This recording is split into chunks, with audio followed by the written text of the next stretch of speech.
Hello friends, मित्रांनो, मी राहते नाशिकमध्ये आणि मी आता चालली आहे हैदराबादवरून तेनालीला. तिथंच माझे काका राहतात. तेनाली ही सिटी आंध्र प्रदेशमध्ये येते. चला तर मग बघूया माझी जर्नी. पूर्वी पण मी तेनालीला आली होती, तेव्हा मी 3.5 वर्षाची होती. तुम्ही बघू शकता, मी नाशिकवरून ट्रेन पकडली मनमाडसाठी.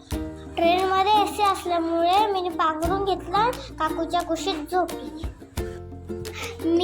मला झोप खूप येत होती.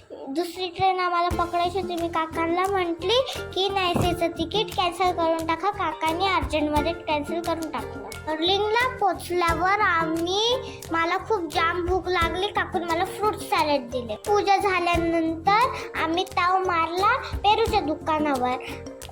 काकूने पेरू घेतल्यानंतर असं वाटलं की मीच विकायला बसली का. पेरू विकल्यानंतर मी खूप थकले, तर काकूने मला उसाचा रस पेऊ घातला. माझी सोबत ताण पण गेली. त्यानंतर आम्ही बसमध्ये बसून चिरलापल्ली स्टेशनला गेलो. चारापल्ली स्टेशन इतकं सुंदर होतं, मोठं होतं, क्लीन होतं, खूप मला लई आवडलं. काकाने मला उल्लू बनवलं की ते एअरपोर्टला आलोय आपण.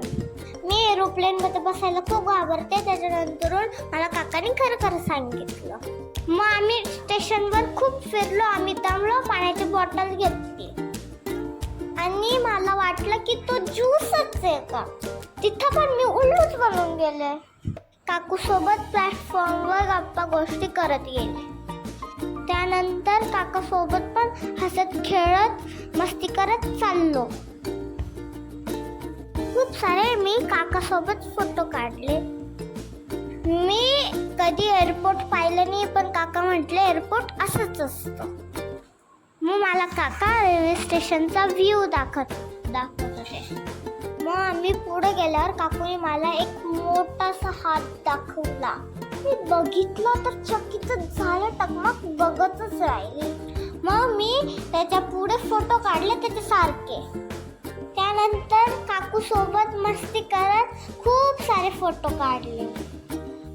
त्यानंतर आम्ही फायनली तेनालीला पोचलो. तरच मी तेनालीवरचा व्हिडिओ घेऊन येणार आहे, बघतच राहा. आवडला असेल तर लाईक सबस्क्राईब करायला विसरू नका.